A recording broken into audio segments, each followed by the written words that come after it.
Hello guys! I'm here again, your Pinoy vlogger here in Finland, Sheena Chanitas.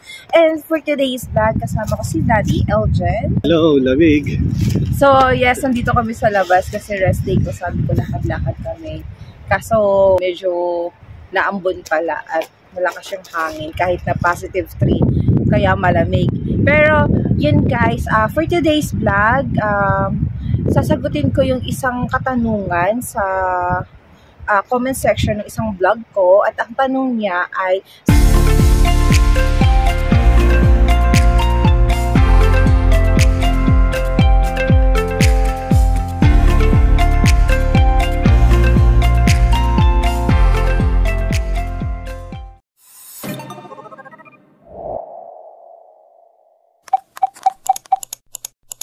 saan ba daw maganda dito sa Finland.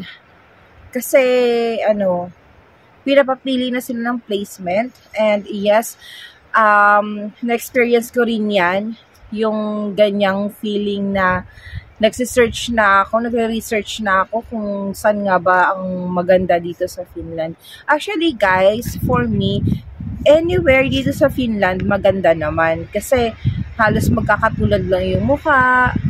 Kumbaga, yung style ng bahay, halos the same lang. Pero, magkakaroon tayo ng pagkakaiba niyan, lalo na sa presyo ng apartment at dun sa transportation and yung kung accessible ba yung place na yun sa lahat. So, bago ko ginawa tong vlog na to, nagtanong muna ako dun sa friends ko para makuha rin yung opinion nila. So, ang tanong ko, kung sakali bang papipiliin sila ulit ng placement, pipiliin ba nila ulit yung placement na pinili nila ngayon? So, may friend ako na pinili niya sa may Sena UP kasi nga gusto niya talaga bandang province yan.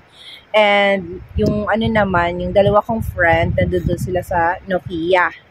So, yung isang friend ko na nasa Sena UP, shout out kay Jerome, tinanong ko siya kung bibigyan siya ulit ng chance na papiliin kung saan dito sa Finland ang gusto niya, pipiliin ba niya ulit yung pinili niya ngayon?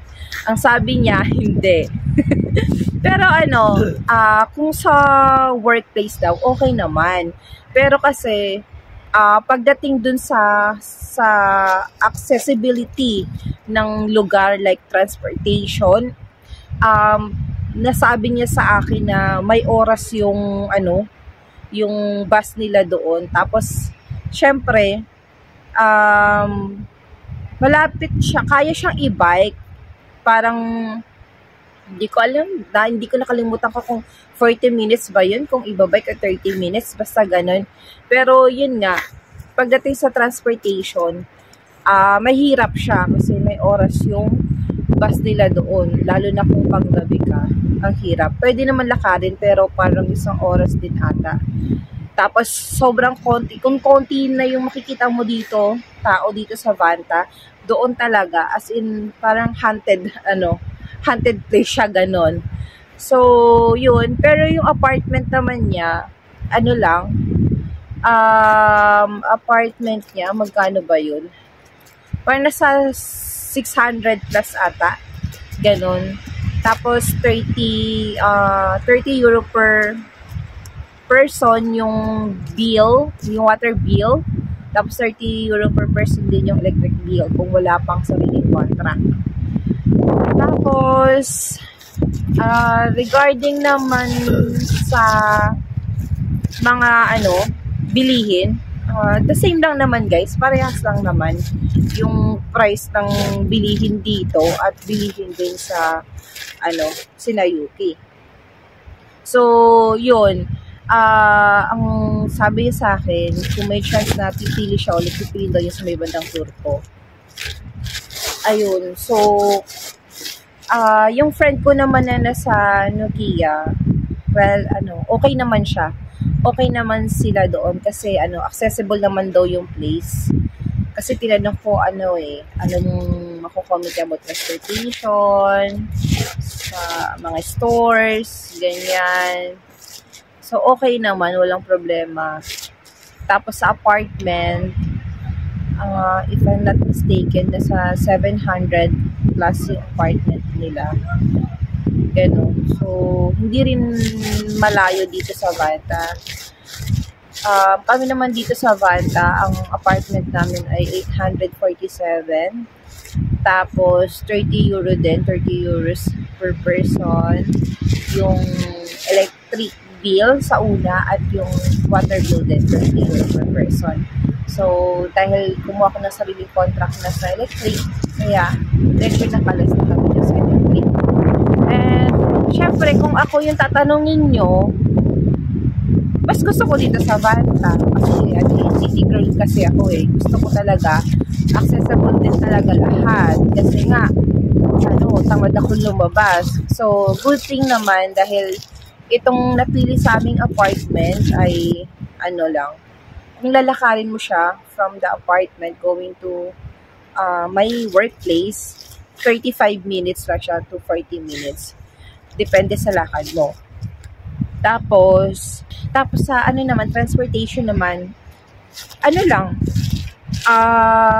3 minutes, 2 minutes lang yung lakad from bahay hanggang sa sakayan.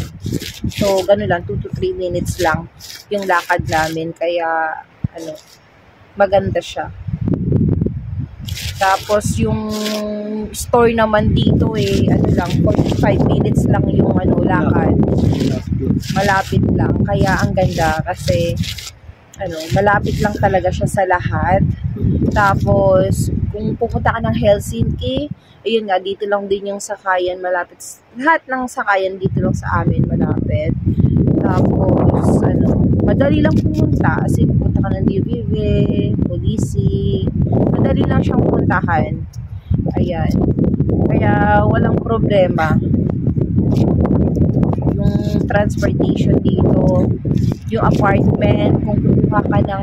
Ngayon katulad ngayon, nagre-research na ako ng sarili naming apartment at may nakikita ako na studio type 600 plus, yung may 1 room. Meron din ako nakita actually na 2 rooms siya. 1 bedroom, tas 1 living room. Kasi dito kasi counted kasi yung living room as a room. So, 2 rooms siya, tas kitchen, ganon. CR, nasa 625 lang. Tapos, par 20 euro lang yun, o 15 euros lang yung water bill. So, for me, sa opinion ko, kung may chance na makakapili kayo, dito na lang kayo banda sa city. Kasi kung sa apartment naman, 2 kayo or 3 kayo, maghahati naman kayo eh. 'Di ba? Maghahati naman kayo. At least, hindi ka mamumblema sa transportation, hindi ka mamumblema, hindi ka tatama rin na pumunta sa like DVV, Polisi, kung may mga mga aasikasuhin ka na documents. So, hindi ka tatama rin dahil malayo. Accessible siya, tapos malapit lang siya sa airport. Medyo malapit-lapit siya, tsaka yun nga, malapit-lapit puntahan. Tsaka hindi ka masyadong liligaw. Kasi yung sakayan, halos 2 sakay lang. Marami naman ganun 2, 3. Malapit lang. Pag-aralan nyo na yung lugar nung pipiliin ninyo. Malapit ba sa market, malapit ba sa sakayan, gano'n. Kaya kung syempre kung pipiliin yung city, for sure, malapit talaga kayo sa market. So, sa halos lahat. Malapit kayo sa sakayan. Pag-asikaso yung mga dokumento ninyo, medyo malapit. Pero pagdating naman sa like environment, pare-parehas lang naman guys, yung itsura ng bahay, yung surroundings, pare-parehas. Meron mga playground para sa mga bata. Parang dinesign yung isang komunidad na merong mga playground, di ba, ganun. May mga daanan na talagang hindi kagaya sa atin crowded eh. Sa kanila ganun talaga. Maganda yung parang engineering structure nila o yung sa mga road nila, sa mga building structure nila maayos, organized. Yung safetyness ng mga tao, may malalakaran, may madadaanan, yung mga nag-bike. ayun, tapos sa workplace naman, swertehan lang eh. Kami katulad dito sa place namin, dito sa Vanta, dahil malaki yung place namin, ang population ng pasyente namin ay 68, 34 up and down. So, in demand din talaga yung yung Hoy Taya sa amin, sa place namin. Kaya talagang may chance ka talaga, malaki ang chance mo na magkakaroon ka ng overtime. Hindi katulad nung nasa mga probinsya, as in fixed lang talaga yung schedule nila. Ganon. Unless na lang kung ilalagay ka sa panggabi, edi swerte mo kasi nga 150% yun. Ganon. Pag panggabi ka, night shift ka. Pero kung normal lang, kung morning and evening shift ka lang, ayun. So, ang makukuha mo lang yung monthly sahod mo, plus kung may Saturday and Sunday ka kompleto, so at least may overtime pay ka naman. Pero siguro pinakamababa is nasa 250 ganun. Pero kung gusto mo talagang bongga yung mo, overtime mo, ayun, sa place namin makakakuha ka. Pero yun nga, hindi naman kasi pwedeng lahat magsisiksikan dito, diba? So, but anyway guys, kahit saan naman dito sa Finland, ang mahalaga makarating kayo dito sa Finland. Subukan nyo muna yung lugar. Ngayon, kung hindi nyo na magustuhan, tiis lang muna. May 1 year, 2 years kang pagtitiis. And then, lipat ka na lang kung saan mo gusto, diba? Ganun lang yun. Wag nyo nang wag na kayo mag-worry. Kasi may makakasama naman kayo. 2 kayo, 3 kayo sa isang apartment. So, hindi ka naman nag-iisa. Okay lang yun. Ayun. But anyway, kung opinion ko yung kunin nyo, mas pipiliin ko pa rin talaga ang city kaysa sa probinsya. Ayun. So, yun lang guys for today's vlog. And thank you so much po sa nag-comment. Sorry, nakalimutan ko yung pangalan. But anyway, lalagay ko na lang dito sa screen. Thank you so much. And thank you so much po sa mga nanonood, nag-i-stay sa YouTube ko, and sa mga new subscribers ko. Thank you so much po. At huwag niyo po kalimutan mag-like, comment, and share sa YouTube channel ko. And huwag niyo na rin kalimutan i-follow yung Facebook page ko, Sheena Chanitas, TikTok, ayan. So, Instagram, hindi ako masyadong active sa Instagram, but kung wala kang Facebook, pwede mo na kung sa Instagram, nag-ano pa rin naman, check pa rin naman ako sa Instagram. And, guys,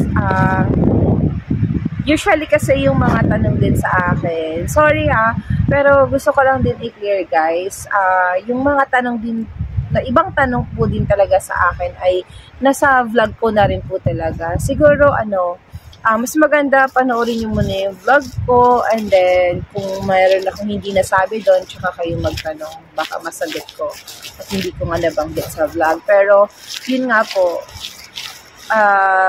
usually sa mga mga new subscribers ko, watch nyo po muna yung mga vlogs ko, baka nasa vlogs ko rin po yung mga tanong nyo, yung sagot sa tanong nyo, ayun. And comment lang din kayo para magawa ko rin po ng vlog, ng Q&A vlog, para lahat po makakapanood. So, para magawa ko ng video at lahat din magkaroon din ng idea. Ganun. So, helpful din yun para sa para sa ibang mga silent viewers yan. Makakatulong tayo. And yun lang guys. So once again, thank you so much. I love you all. Bye for now. Bye for now.